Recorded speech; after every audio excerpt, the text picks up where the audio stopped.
నమస్తే, welcome to our channel. నేను మిసిరి. సీమలో వైసీపీకి మరొక బిగ్ షాక్ తగిలిందా? మరొక ఎమ్మెల్యే కాంగ్రెస్ లోకి వెళ్లారా? సో ఈ అంశాన్ని మనకి ఇంకా క్లుప్తంగా వివరించడానికి మనతో పాటు ఉన్నారు Jai Bharat national Party official spokesperson Chiranjeevi Naik garu. నమస్కారం సార్. నమస్తే, జై భారత్ అండి. సరే, ఇప్పుడు చూస్తున్నట్టయితే ఆల్రెడీ మనం గతం చాలా రోజుల నుంచి చూస్తున్నాం, వైసీపీ నుంచి చాలా మంది ఎమ్మెల్యే బయటకు పక్క పార్టీలు వెళ్తున్నారు, వాళ్ళకి స్థానాలు కూడా వస్తున్నాయి. అయితే ఇదే టైంలో ఏంటంటే ఇప్పుడు ఒక ఎమ్మెల్యే పేరు వినిపిస్తుంది. సో తను కాంగ్రెస్ లోకి వెళ్ళారు. అతను వచ్చేసి ఏంటంటే బైరెడ్డి బాధిత ఎమ్మెల్యే అని చెప్పేసి కూడా మనకి ఈ పేర్లు అంటే ఆ మాట వినిపిస్తుంది, వార్త వినిపిస్తుంది. సో ఇందులో ఎంతవరకు నిజం అంటారు? అంటే ఆల్రెడీ మనం న్యూస్ లో చూసాం. అంటే ఇప్పుడు నందికొట్కూరు ఎమ్మెల్యే ఆయన ఆర్థర్ గారి పరిస్థితి చాలా దయనీయమైన పరిస్థితి. డే వన్ ఆయన ఎలక్ట్ అయిన దగ్గర నుంచి ఆయన గవర్నమెంట్ లో చాలా ఉన్నత స్థాయి పోలీస్ అధికారిగా పనిచేసి వచ్చి ఎమ్మెల్యేగా ఎలక్ట్ అయ్యారు. ఎమ్మెల్యేగా ప్రజలతో ఎన్నికైన వ్యక్తికి ఏమో స్థానికంగా పవర్స్ లేవు, అధికారులు మాటినరు, సొంత పార్టీలో కూడా ఆయన సముచిత స్థానం ఇవ్వలేదు. కానీ అక్కడ పబ్లిక్ ఎలక్ట్ అయిన రిప్రజెంటేటివ్ కాదు బైరెడ్డి సిద్ధార్థ అనే వ్యక్తి, అధికారులు మొత్తం ఆయన చెప్పినట్టే వింటారు, పార్టీలో కూడా ఆయనకే సముచిస్తారు. అలాంటి దయనీయమైన స్థితికి దళిత ఎమ్మెల్యేలు నెట్టేశారు. అక్కడ కేవలం ఆయన దళితుడుగా ఉండటం వల్లే అక్కడ పెత్తందారు అయినటువంటి బైరెడ్డి సిద్ధార్థ రెడ్డి చేయను పోకడాల వల్ల ఆయన ఆ పార్టీలో ఇమడలేక ఆ పార్టీలో హైకమాండ్కి ఎన్నిసార్లు ఫిర్యాదు చేసినా ఆ బైరెడ్డి సిద్ధార్థ అనే వ్యక్తిని కంట్రోల్ చేయకపోగా ఆయన లాస్ట్కి ఆ పార్టీ వదిలేసి వేరే పార్టీకి వెళ్ళే స్థితికి తీసుకొచ్చారు. అదొక్కటే కాదండి, ఇప్పుడు మనం చూసుకుంటే దళిత ఎమ్మెల్యే ప్రశ్నించడమే నేరమా అనేసి మనకు సింగనమల కాన్స్టిట్యున్సీ నుంచి ఒక లేడీ ఎమ్మెల్యే ఉన్నారు, దళిత ఎమ్మెల్యే, ఆవిడ కూడా ఉన్నారు. తర్వాత ఇంకొక ఎమ్మెల్యే ఉన్నారు పూతలపట్టు నుంచి బాబు గారు అనేసి, ఆయన కూడా చెప్పారు దళితులుగా పుట్టడమే నేరమా, మాతో పిలిచి మాట్లాడరు ముఖ్యమంత్రి గారు కానీ పార్టీ హైకమాండ్ అనేసి ఆయన ఆవేదన వ్యక్తం చేశారు. ఇంకొక స్టెప్ ముందుకేసి ఆ పార్టీలో ఉప ముఖ్యమంత్రిగా ఉన్న నారాయణ స్వామి గారు దళితులుగా మేము పుట్టకపోతే, ఆ రిజర్వ్ స్థానాలు లేకపోతే కనీసం మా వర్గాలకు ఎమ్మెల్యే సీట్లు కూడా ఈ వర్గాల వాళ్ళు ఇవ్వరు అనేసి ఆయన కూడా ఆవేదన వ్యక్తం చేశారు. ఈ సినారియో మొత్తం చూసుకుంటే దళిత ఎమ్మెల్యేల మీద, తర్వాత గిరిజన ఎమ్మెల్యేల మీద వైసీపీ పార్టీకి ఒక నెగ్లెక్టెడ్ ధోరణి అయితే చాలా ప్రస్ఫుటంగా కనిపిస్తుందండి. ఇప్పుడు చూసుకుంటే రాయలసీమ ప్రాంతంలో ఇప్పుడు నేను చెప్పినప్పుడు ఆర్థర్ గారు కానివ్వండి, నారాయణ స్వామి గారు కానివ్వండి, సింగనమల్ ఎమ్మెల్యే గారు కానివ్వండి, బాబు గారు కానీ, పూతలపట్టు బాబు గారు కానీ, ఎవరన్నా చూడండి, వీళ్ళందరూ రాయలసీమ ప్రాంతానికి వచ్చిన రిజర్వ్ స్థానాలని రిప్రజెంట్ చేస్తున్న ఎమ్మెల్యేలు. ఒక రాయలసీమ ప్రాంతంలో రిజర్వ్ స్థానాల్లో ఎమ్మెల్యేలకి వాళ్ళు పేరుకే ఎమ్మెల్యేలు, నేమ్ ప్లేట్ మాత్రం ఎమ్మెల్యే, అక్కడ అధికారం మొత్తము పెత్తందారుల చేతుల్లోకి వెళ్ళిపోయింది.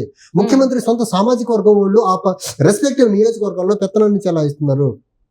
దీనివల్ల ఆ పార్టీలో దళిత ఎమ్మెల్యేలు గారు ఎలక్ట్ అయిన వాళ్ళు ఏమి చేయలేక నిస్సహాయ స్థితిలో ఉండి ఇలాంటి స్టేట్మెంట్స్ ఇచ్చున్నారు.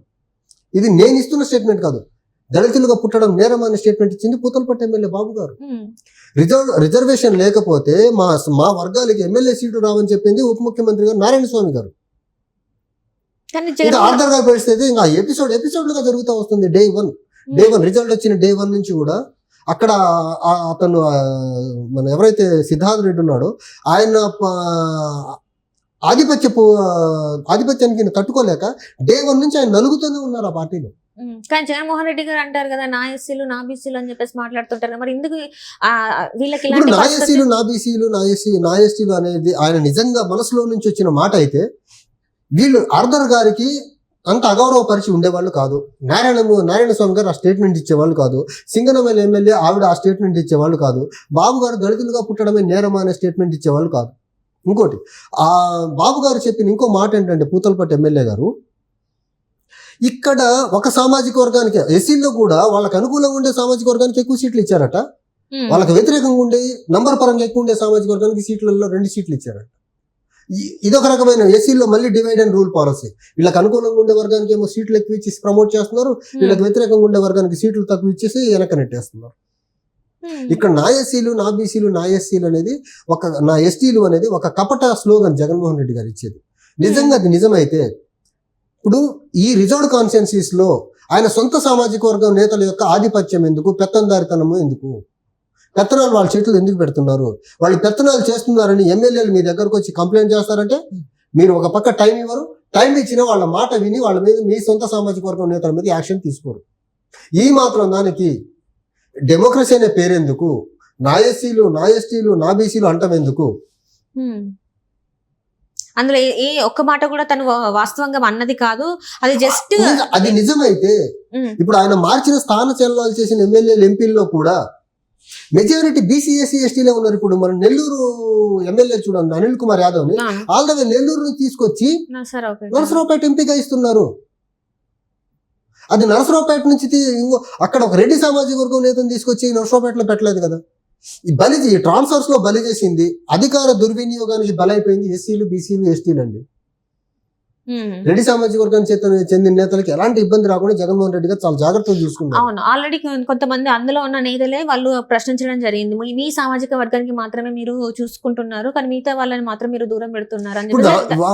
ఒక సామాజిక వర్గం చూసుకోవడమే కాదు, నామినేటెడ్ పదవులు చూడండి, అన్ని ఆ సొంత సామాజిక వర్గానికి ఎక్కువ ఇచ్చుకున్నారు. ఇన్ కేసు వేరే వాళ్ళకి అరాకొర ఇచ్చిన వాళ్ళ చేతిలో పవర్స్ ఉండవు, ఆ కార్పొరేషన్ లో నిధులు ఉండవు.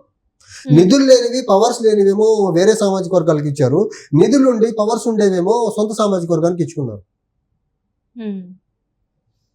సో ఇదంతా కూడా జస్ట్ ప్రజలని మధ్యపెట్టి వాళ్ళ ఓటు బ్యాంక్ ని తన వైపు మళ్లించుకోవడానికే తప్ప కూడా ఇది కూడా వాళ్ళకి ఆయన ఇచ్చే స్లోగన్ ఇదేనండి. ఇప్పుడు నా ఎస్సీలు, నా బీసీలు, నా ఎస్సీలు అనేది ఎందుకంటే అమాయక ప్రజల ఓట్లు దండుకునే దానికి ఆడుతున్న నాటకం అది. నిజానికి నా ఎస్సీలు అనే మాట ఉంటే ఇంతమంది ఎస్సీ సామాజిక వర్గానికి చెందిన ఎమ్మెల్యేలు ఇన్ని స్టేట్మెంట్స్ ఇచ్చి ఇన్ని రకాలుగా ఇబ్బంది పడతా ఉంటే ఆయన సొంత సామాజిక వర్గంతో వాళ్ళ మీద చర్యలేవి. కలిసే ఛాన్స్ కూడా ఇచ్చేవాళ్ళు. కనీసం ఎమ్మెల్యేగా గెలవని బైరెడ్డి సిద్ధార్థ రెడ్డికి అన్ని పవర్స్ ఎందుకు ఆయన ఒక్కసారన్నా మందలించారా మీరు? అసలు ఎమ్మెల్యే కాని వ్యక్తిని నియోజకవర్గంలో అన్ని సర్వాధికారాలు మీరు ఎలా ఇచ్చారు? అంటే వీళ్ళు ఎప్పుడు ఎవరు ప్రశ్నించి ఉండకపోవచ్చా? మరి ప్రశ్నించిన లాభం లేదు కదండి, ప్రశ్నించి వాళ్ళ మీద రివర్స్ దాడి కదా. ఇప్పుడు పుతల్పట్టు ఎమ్మెల్యే గారు చెప్పారు, మాకు అపాయింట్మెంట్ దొరకడమే కరువు అయిపోయింది అంటున్నారు. కనీసం పిలిచి మాట్లాడటమే నేరం, మాట్లాడితే ఎక్కడ నేరం చేసిన వాళ్ళు అవుతారన్న ధోరణిలో ఉన్నారంట ముఖ్యమంత్రి గారు. ఆయన అందుకే అన్నారు, చాలా ఆవేదనతో ఉన్నారు, దళితులుగా పుట్టడం నేరం అనేసి పుతల్పట్టు ఎమ్మెల్యే బాబు గారు. ఇంకెవరైనా బయటకు వచ్చే అవకాశం ఉందంటారా? మరి ఇక్కడితో అయిపోతుంది అంటారా? ఇంకా ముందు ముందు కూడా ఇంకా ఆల్రెడీ ఎన్నికలు కూడా వచ్చేసింది. సో ఇప్పుడు అంటే ఒకటి ఇంకా వేరే పార్టీలో స్థానం లేదు అనుకున్న వాళ్ళు ఇంక ఇక్కడే ఉందామని ఒక దూరంలో ఉండే వాళ్ళు ఉంటారు. ఆత్మగౌరవంతో ఉండేవాళ్ళు ఏమాత్రం అక్కడ ఇమిడే పరిస్థితి అయితే కనపడట్లేదు. ఇప్పుడున్న పరిస్థితుల్లో వైసీపీ పార్టీ పరిస్థితి ఏంటంటారు? అంటే వైసీపీ పార్టీ ఒకటి, వాళ్ళు చెప్పేది ఒకటి చేసేది ఇంకొకటి అండి. అది ఏదైనా కానివ్వండి, నవరత్నాలు ఇంప్లిమెంటేషన్ దగ్గరలో నుంచి ఎస్సీ ఎస్టీ బీసీలకు ఇచ్చే సముచిత స్థానం పరంగా కానివ్వండి, రాష్ట్రం అభివృద్ధి పరంగా కానివ్వండి, రాజధాని విషయంలో ఏదైనా మీరు ఎనీథింగ్ వైసీపీ చెప్పేది ఒకటి చేసేది ఇంకొకటి. సో ప్రజలు దీన్ని చాలా నిశ్చితంగా గమనిస్తున్నారు. రాబోయే ఎన్నికల్లో వాళ్ళకు తగిన గుణపాఠం అయితే క్లియర్ గా చెప్తున్నాను ప్రజలు. ఇంకా రాబోయే కాలంలో అయితే ఇంకా ఈసారి మాత్రం జగన్మోహన్ రెడ్డి ఆయన మోసపు స్లోగన్స్ ని, ఆయన మోసపు వాగ్దానాన్ని నమ్మే పరిస్థితిలో ఆంధ్రప్రదేశ్ ప్రజలు అయితే లేరు. అక్రాస్ కటింగ్ అక్రాస్ కమ్యూనిటీస్ అండి, ఏ కమ్యూనిటీ కూడా, ఏ సామాజిక వర్గం కూడా జగన్మోహన్ రెడ్డి గారు చెప్పేది 100% నిజము అని నమ్మే పరిస్థితి లేదు. 2019లో నమ్మి ఎంత మోసపోయారో ఆంధ్రప్రదేశ్ లో ఉన్న ప్రతి వర్గానికి తెలిసి ఎంత నష్టపోయారనేది. ఇంకొకసారి నష్టపోయేదానికి సిద్ధంగా లేరు. అలాగని టీడీపీ, బీజేపీ, జనసేన కూటమిని కూడా నమ్మేదానికి సిద్ధంగా లేరు. ఎందుకంటే 2014 నుంచి 19 మధ్య వీళ్ళు ఎలాంటి మోసాలు చేశారో కూడా క్లారిటీ ఉంది. సో ఆంధ్రప్రదేశ్ ప్రజలు చాలా క్లియర్ గా ఒక ఆల్టర్నేటివ్ ఫోర్స్ కోసం వెతుకుతున్నారు. ఆ ఆల్టర్నేటివ్ ఫోర్స్ అనేది జై భారత్ నేషనల్ పార్టీ అంటే Jai Bharat national party lead చేస్తున్నటువంటి ఏపీ యునైటెడ్ ఫ్రంట్ కాబోతుందండి. Right, thank you so much. Thank you.